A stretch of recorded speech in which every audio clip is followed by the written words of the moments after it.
transparent. Thank you very much, Mr. Chair. Thank you. Mr. Dowley? Thank you, Mr. Chairman.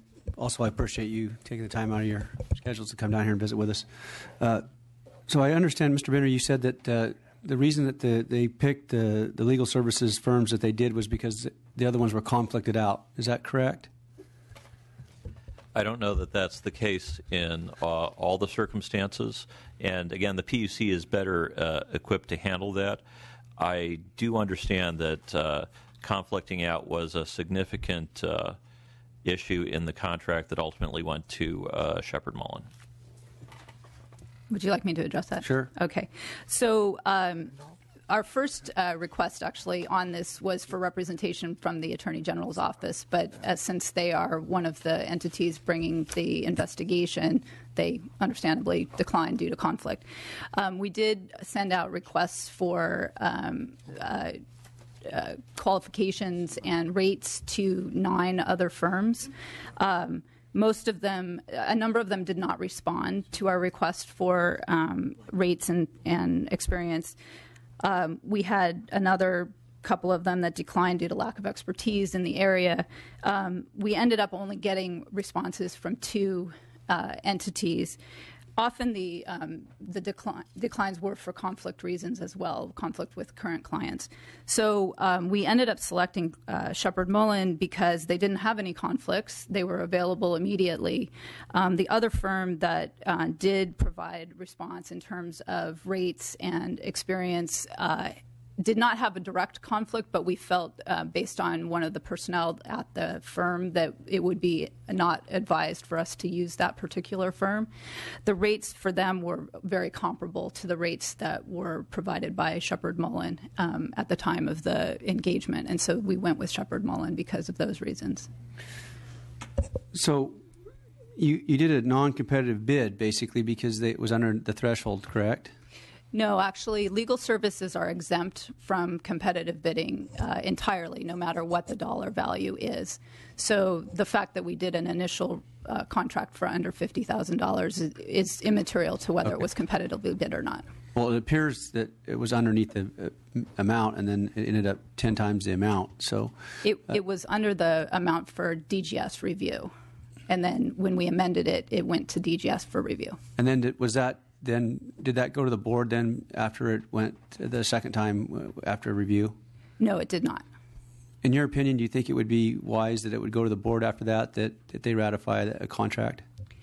I think that that's a good question for them to decide, and I think that that's something that they're going to be taking up in the governance committee under that has been established under President Picker's direction. Okay, I have one follow-up question for Mr. Howard.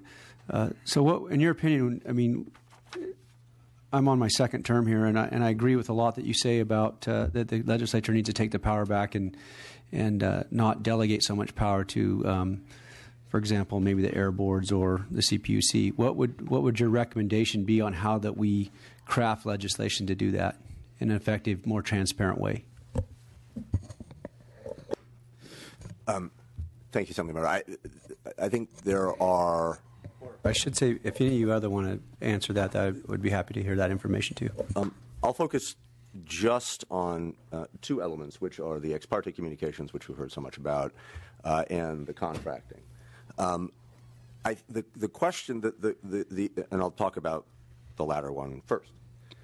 The issue raised in the issue paper is a fascinating one because what we're talking about being kept from legislative oversight and public scrutiny are a lot of the terms and conditions of contracts that are not per se entered into by the state, but instead are entered into between a private regulated entity and another private regulated entity, but potentially at either the direction of the state, where somebody picks up the phone and says, this is what I want you to do, or more formally, pursuant to a legislative program that contemplates such contracts between private companies. As to the former kind of problem, picking up the phone and saying, this is what I want you to do, ex parte, we'll talk about that, ex parte communications and other transparency reform should helpfully dent that. As to the latter, even if there was nothing untoward about how a regulated entity or private company ended up directing a contract towards somebody else, it's still a state program, and it still is potentially ratepayer money. So the question of whether or not contracting documents under the direction of a state government agency, but between two private actors, ought to remain private as if the state weren't involved at all, that should end respectfully. If the contract was at the direction of the state, if it potentially involves ratepayer money, or, sir, if it involves the implementation of a program enacted by this legislature to serve your constituents' interests, then that is not the same thing as a private contract between, an employer and an employee in the private sector. That's a government contract. And this legislature and the public ought to be able to get things like price and feasibility information, just to make sure that the programs the state is running and that you're overseeing and that the ratepayers are potentially paying for is being done well, even if the source of the contract was something that was completely fine. You still want to make sure that it's operating right. So I think a legislative proposal that might potentially meet with some degree of receptivity from the Commission is simply end that condition. When there are contracts between private third parties where the contract is at the direction of the CPUC or in service of a program implemented by the CPUC, then those contracts between private actors really aren't private contracts anymore, and they should be revealed under the same terms and conditions as a contract between the Department of General Services and between the Department of Health. On the ex parte rules, there's been a lot of conversation about that. I think we've heard some really good expert testimony, not just from Mr. Shumwasser and his report, but from others about how ex parte communications, once a formal proceeding has begun, in our opinion, simply have no place. That's the whole point of the formality of the proceeding, is to ensure that whether it's in a courtroom or whether it's in an Administrative Procedures Act regulatory hearing, once public comment has begun, the whole point of those formalities is to make sure that there's not some sort of secret APA process or secret trial happening. It's all directed into a publicly accountable and visible system. So, in our opinion, once ex parte communications, when it comes to a regulated agency before regulations come out for public comment, having individual stakeholder conversations or stakeholder meetings, not only completely appropriate, a very wise thing to do to make sure that when the regulations come out for public comment, they reflect some deep thinking.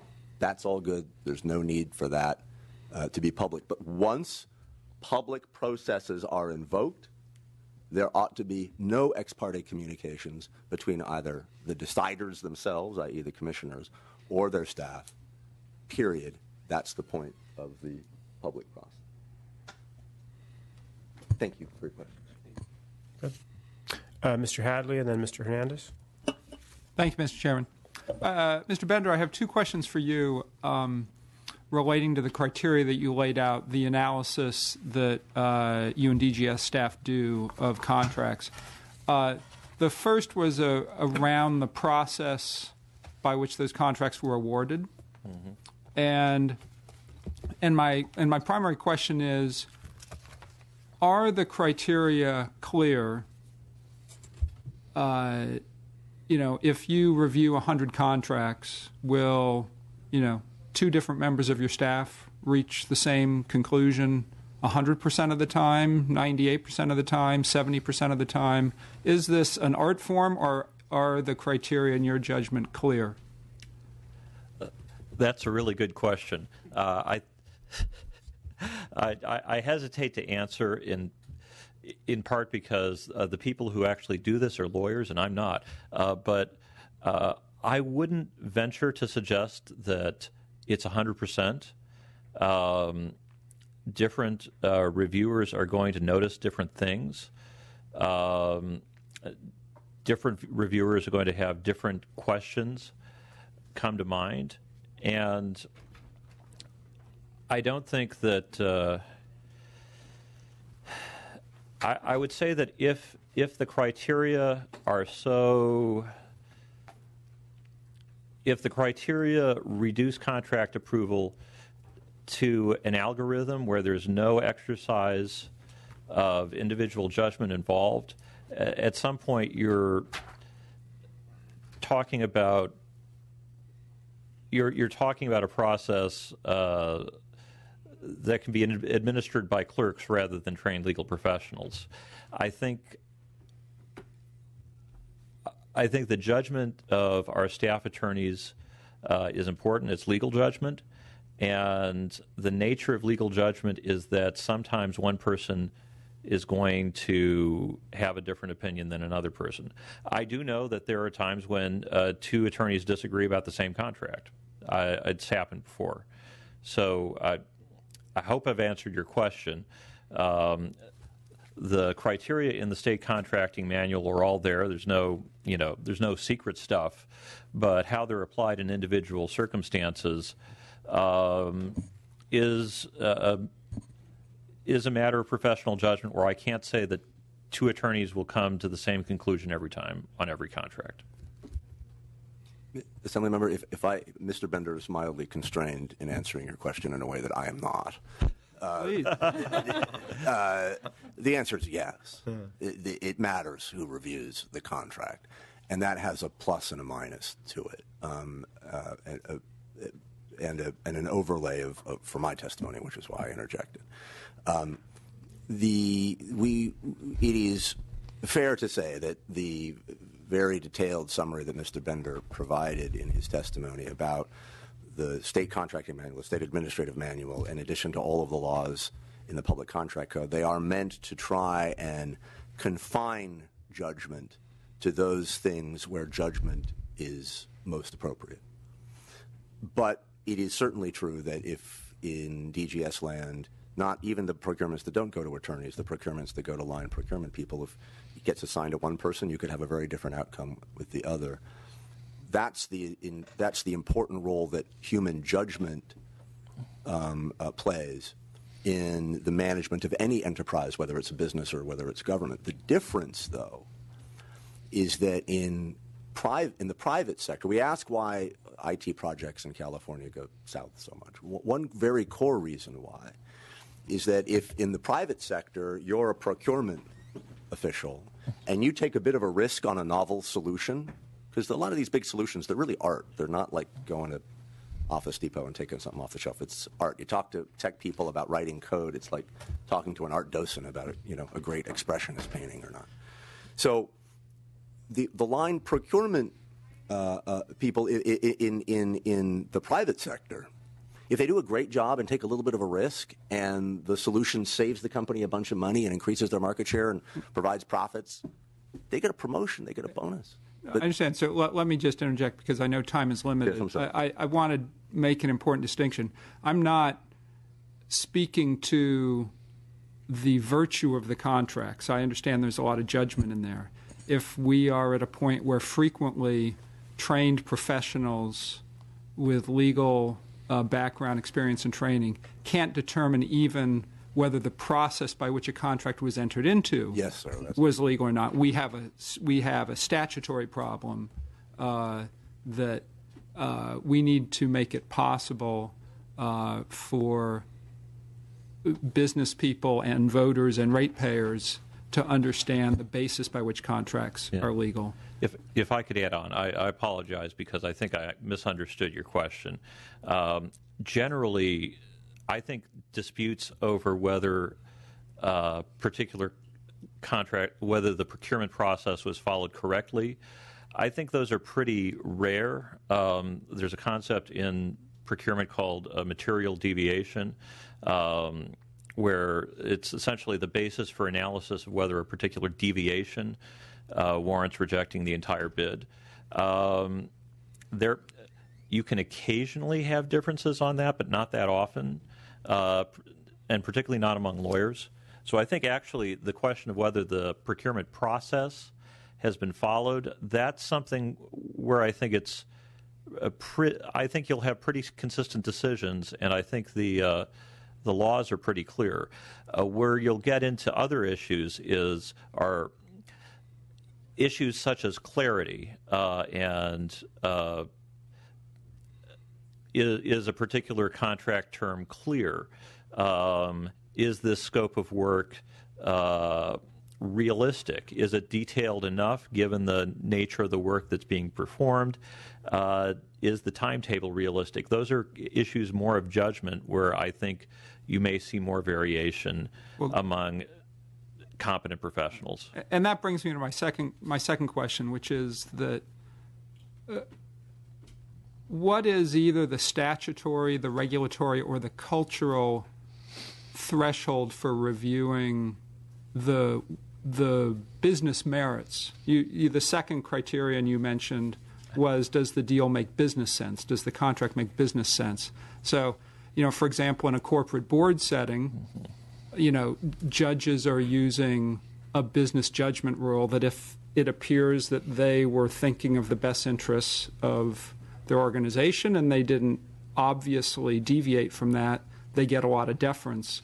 Are you starting with a presumption of good behavior, looking for possible reasons to disqualify contracts? Are you starting from the standpoint of, you have to convince me of the merits of this as if you had to convince me of the business case of this contract? What is the business standard that is applied?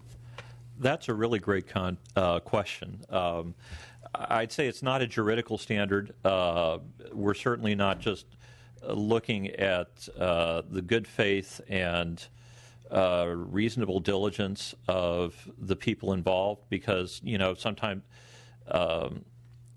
you can have a person who's acting in good faith and who's reasonably diligent, but just isn't getting something that's really important about business sense. Like they may be utterly sincere, and they may have what they consider to be good reasons to think that the contractor can do this in 6 months, but we may have enough experience, enough knowledge of other projects like this that we think that's just not going to happen in all likelihood. So I would say, let me try and formulate this. I think the areas where we're most likely to weigh in and to emphasize our own judgment and sometimes take a skeptical approach are those areas that are most within the competence of a DGS staff attorney, which is sort of analysis of, is it well drafted to obtain the desired results?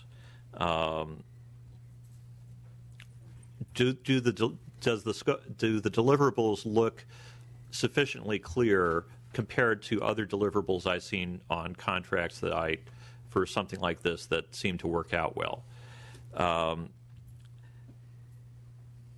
So we're most likely to weigh in on a situation where we think the contract was not structured well to achieve business objectives, and less likely to substitute our own